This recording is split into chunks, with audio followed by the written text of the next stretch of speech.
for today. Thought, it snowed a couple days ago. I thought I could, kind of pop in, pop out. Oh my God. It was like, people are anticipating the second coming or something. I don't know what. Um, when I went to get in line, the line was halfway to the back of the store, and it's a pretty big store. And I decided in that moment I had a choice. I could be grumpy about it and ticked off and, kind of rant and rave and be super angry. Or I could just, be okay that, people are stressed out and I didn't need to contribute to that. And so it was a moment for me to just, to myself, to reflect and, like a bonus moment. So I took it as that. And it was fine. It went actually, they opened up another line just as I got to the front. So I think that says something about making decisions and making a choice to lead a stress-free life. But anywho, want to know how you're doing and how you're making out, and I hope that you are taking time for yourself and not running around trying to do a whole lot of shopping and spending all your money at Amazon or, some other website, with stuff that people probably only have one and, will never use. And, oh, thank you so much. Oh, that's so nice. Oh, you didn't have to. Really, really, honest to Pete, we really need to stop, all of this. I mean, the pressure that we put on ourselves to do things for other people. Yes, I know it's nice. Yes, I know a lot of people enjoy it, but there are a lot of folks who don't. So I've shared with you before my philosophy about Christmas gifts, and several years ago I decided to opt out of Christmas gifts for everybody. And I no longer exchange gifts because whose birthday is it? And I think that's what we need to keep focused on. So, there's one thing I wanted to share. I'm only going to be with you a hot minute today. Oh, I'm so sorry. I do this every time. I forgot to welcome you in and pour the tea. I'm pouring today cranberry blood orange. And if you have never had that blend, you're missing it. I'm telling you. If at all possible, try to find it. It is a fabulous, it's like a Calgon take me away moment. Okay, I'm dating myself with that with that one. But it's wonderful. Cranberry blood orange. I happen to, I think my brother bought it actually. But it's a really wonderful blend, so try to find it. Not that I own any stock in it or anything, but anywho, um, what I wanted to talk to you about today, it's the end of the year, and I know everybody's saying, thank God, because this has been an ungodly year, and I don't think all of us have been so anxious to see a year end as we are to see the end of 2020. But with the end of the year, one of the things that we normally start talking about is making resolutions. And, we've talked about that. I think we talked about it last year, like we were going to do something different. And I don't remember exactly what it was, but, resolutions, I feel kind of conflicted about it. I think the concept is really good, but the reality is nobody keeps them, me included.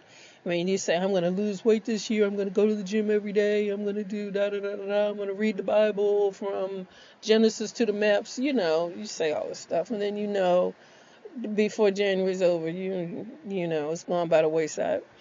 So I want to make a different kind of suggestion for you this year. I came across something that I think is really worthwhile and really wonderful, and I'm going to do it, and I hope you will join me. It is a book I came across, and you don't have to buy the book if you don't want to, but it's called My One Word. My One Word. And you pick a word, and you decide to focus on that word for the entire year. And according to the author, well, the book is actually written by two people. Mike Ashcroft, who is a pastor, I forgot, North Carolina, I think, and Rachel Olson. And Rachel had been doing this for several years. I think she started in like 2004 or something. And Mike Ashcroft, her pastor, invited her to challenge the church to do it. And so they liked it, and they've been doing it every year since.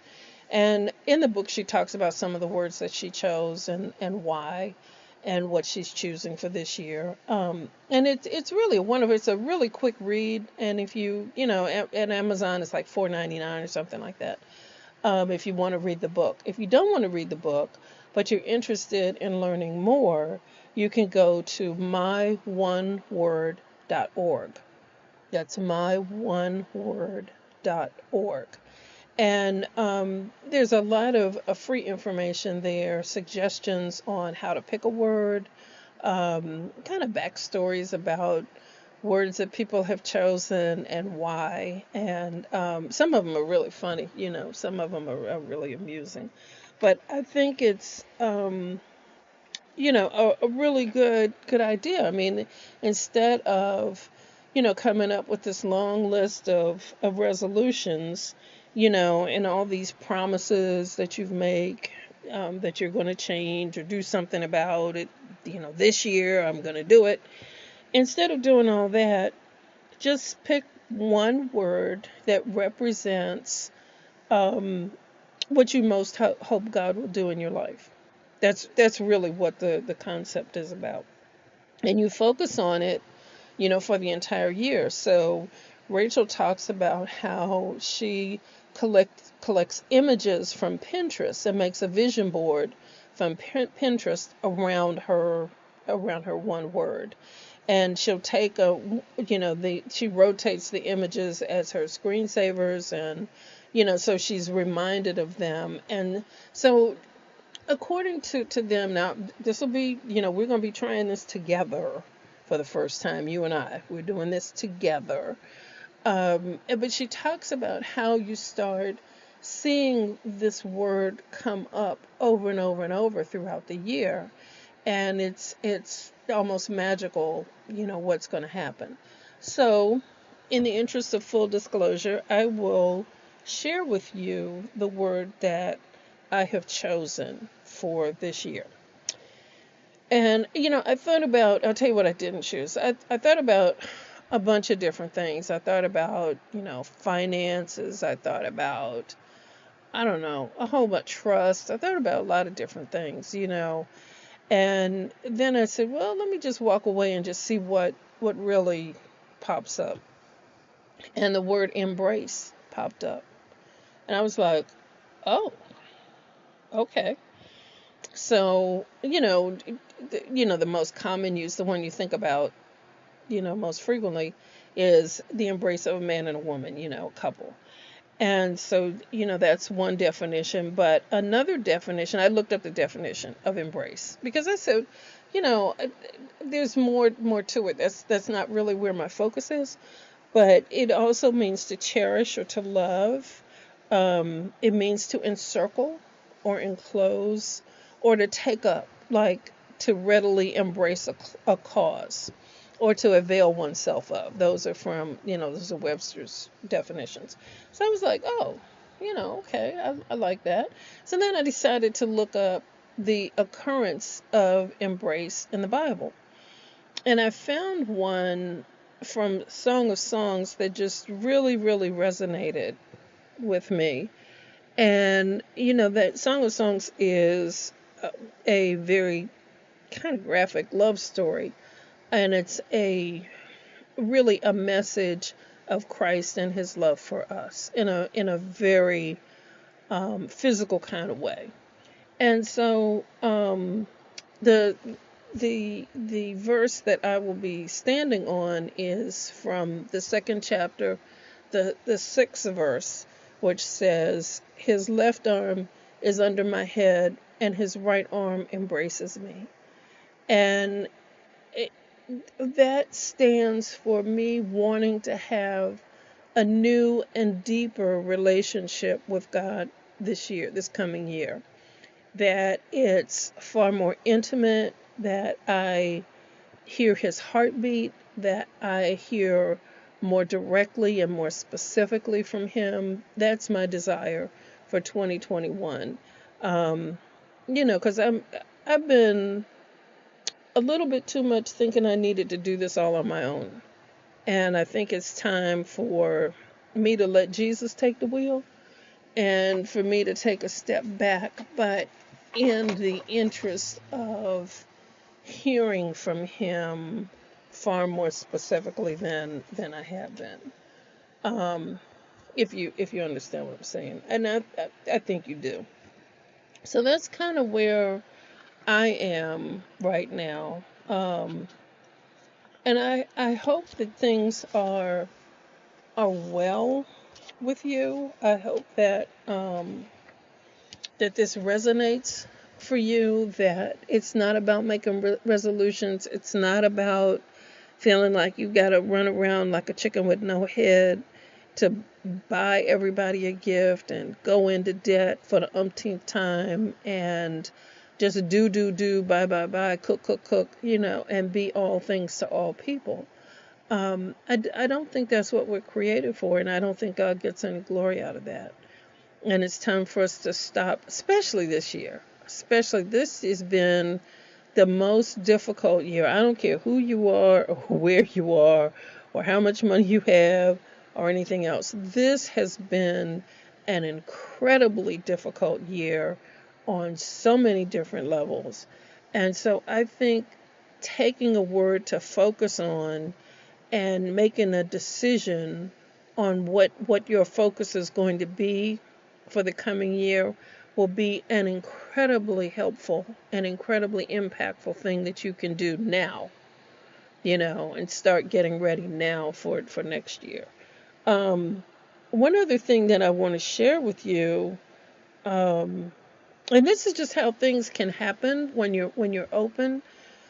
Um, I met someone a couple of years ago who had been given a gift. He actually had been very, very ill a year or two before that and had died technically and had come back. And when he came back with a gift. You've heard about people like that, where they can see, and if you want to be technical, I guess we call it gift of prophecy.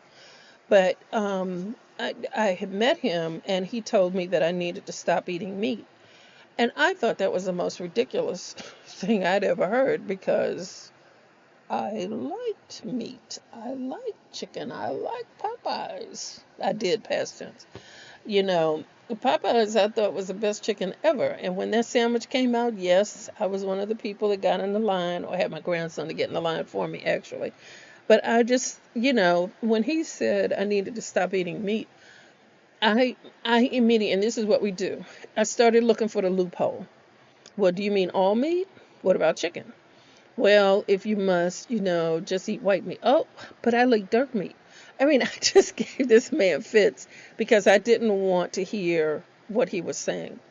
Well, I don't know what happened, but around Thanksgiving of this year, now this took me 2 years to get there, because I, kind of half-hearted tried to give up meat, and it lasted, I think, maybe a week. I don't know. But and I think looking for the loophole was the reason why I was not successful. When he said it to me, it resonated. I knew that was probably accurate. It's something that I needed to do for my health. Um, and there are a couple of reasons, for that. One, I don't like the way that our meat is raised anymore, unless you're buying it directly from a farm. And even then, you kind of, I don't know. But anywho, I digress. Anywho, Thanksgiving this year, I decided that the gentleman I had met was right, and it was time for me to stop eating meat. And so I said, okay, beginning of the year, I'm going to stop eating meat. And I said, I'll give myself, Thanksgiving and the holidays, and then I'll stop. Well, Thanksgiving was a struggle because I realized that I lost my taste for meat. I just don't want to eat it anymore. And so I started looking up, vegan. I'm not 100% there, you know. Um, I do use butter sometimes. I have an occasional egg sometimes, so I'm not like, strident about this. But Thanksgiving was the last meal of meat that I have had, and I do not miss it. I've kind of lost the taste, not kind of, I've lost the taste for it. And I'm not saying that as like a blame thing or this is something you should do. My thing is to be open to things that you need to change or tweak in your life. And sometimes it's a matter of pausing to listen, or coming back to something that you may have heard before, but just being open to what the Holy Spirit is bringing to you. And so um, I don't miss it. And I really enjoy what I'm cooking and what I'm making now. And preparing food is taking on a whole different, I'm enjoying the chopping, although I do confess the first couple of times I cut myself ridiculously. So my brother came home one day recently with this special kind of glove so that I can, stop bleeding all over the place. Because one time I managed to scrape my hand against the grater. I was grating carrot or something, and did a real job there. But anyway, I'll spare you the gory details. Anyway, the glove is, it was a wonderful addition to my kitchen. So, I'm, oh, so a couple of things. One is if you decide to make a change like that, it's amazing the kind of support you can find, because there are all kinds of groups on Facebook that you can join. I haven't joined any yet, but I did find a young woman on TikTok. She's also on Twitter, and I love her. Like, she is amazing. Her name is Joanne Molinaro, and she's Korean, which is interesting. But her handle, her name is the Korean vegan, the Korean vegan. And so she does these wonderful things on. I'm sure she's on everything, Instagram and every kind of platform. But she does these wonderful cooking things that are like a minute long. So they're very, very, very short and condensed. But she shows you everything that she's doing, but she overlays it with a story about something that may be completely unrelated. Her relationship with her dad. She's also an attorney, so she may tell a story about something at court or something, in the news. And there's this beautiful music in the background that is her husband playing the piano. He's a professional. And so it's just this whole thing that is just really, really wonderful. And her stories are so uplifting and so wonderful, and it's photographed so beautifully, and you just see her putting everything together. And so that was one of the things that really convinced me that it was time, that this was something I could do, so I'm sort of experimenting and adding things and taking away things and trying out stuff, and it's like, oh, I didn't know I liked tofu. Oh, this is pretty good. Oh, I made some cauliflower the other day that came out like Chinese, cooking. Like I don't know if you've ever had like orange chicken or anything like that, on sort of on that order. So it's that kind of consistency, but with cauliflower, you would never believe it. But it was actually really good, really. So I've done it twice. I'm going to do it again this weekend. So anywho, I have rambled on. Um, I hope that you got two things out of it. One is myoneWord.org. My one word. You can change your life with one word. And so we're looking to change our lives in 2021, and we're going to do that by being focused on one word. And so go to myoneWord.org if you choose not to purchase the book, but the book is really good. So you may want to just go ahead and spend the $5, and get the book. You can download it right on your Kindle, and you'll be very happy. And then don't worry about making all the resolutions and all that. And pick your word. And I would love to know what your word is. So you can drop me a line in the Facebook group on Teatime. I'll post something so that everybody can join in and share what their word is, and that would be lovely. I'd love to read about what you've chosen as your word for the year, and then being open to hearing from the Holy Spirit, and the whole thing about whether it's changing what you eat, or changing your attitude about things, or whatever it is that you want to focus on. That may be something. And it's amazing how easy it can become. I do not miss meat. I really don't. Um, and sometimes I don't really like to smell it, to tell you the honest to God truth.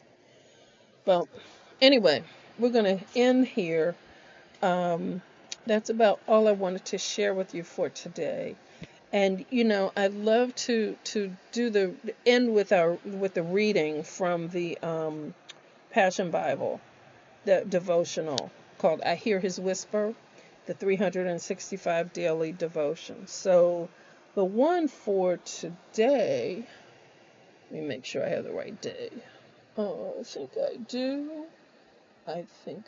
do. Yes, I do.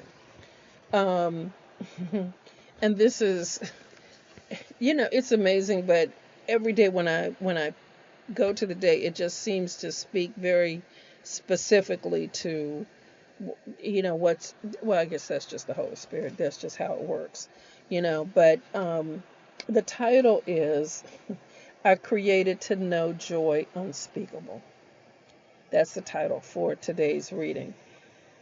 And this is what he says to you, beloved. "I have created you to be happy, which is why it feels so bad to be stressed, worried, and anxious. You cannot manage the actions of others, but you can, with my help, manage yourself. You can learn to find peace in storms. You can find joy, regardless of your circumstances. You can learn to let the opinions of others slide off of you. I alone am the one who defines you. I want you to experience a life of radical joy and peace that is not dependent upon your circumstances. I want you to look for the best, to see things from my point of view, and to go after a fulfilling life. Joy is much deeper than what happiness brings. Joy defies trials. It dares to laugh even when hell is closing in. It trusts in my love. It is free. It lives in radical anticipation of good. A life of joy is a life that doesn't ignore pain, but it is sourced in the reality of my presence in every situation. It is this joy, my joy, rising within you that makes you strong." And so the reading is from Romans 15:13. "Now may God, the inspiration and fountain of hope, fill you to overflowing with uncontainable joy and perfect peace as you trust in Him." So, my beloved, we're ending with what a word, what a word, what a word. That's a word for all of us to take into the closing of 2020 and the beginning of 2021, that we're going to stretch out a little bit further on our faith and believe a little bit deeper, a little bit more of what He has. And that's particularly important these days as we see such division in this country. And sometimes it feels like God has just completely forgotten about us, because how could we have gotten to this point where neighbor hates neighbor and we're so divided? But What he's saying to us today is for us to continue to trust in him, and he will give us joy unspeakable. So, beloved, with that, be blessed this week. Continue to just trust and believe and live in hopeful anticipation that life is not happening to you, but it's happening for you. And with that, I will close. Hate to leave you, but I must go. And I pray that you find strength and joy in this coming week. And until next time, be blessed. And remember, everything you want is on the other side of fear. I love you, and we'll talk again real soon. Take care. Bye-bye.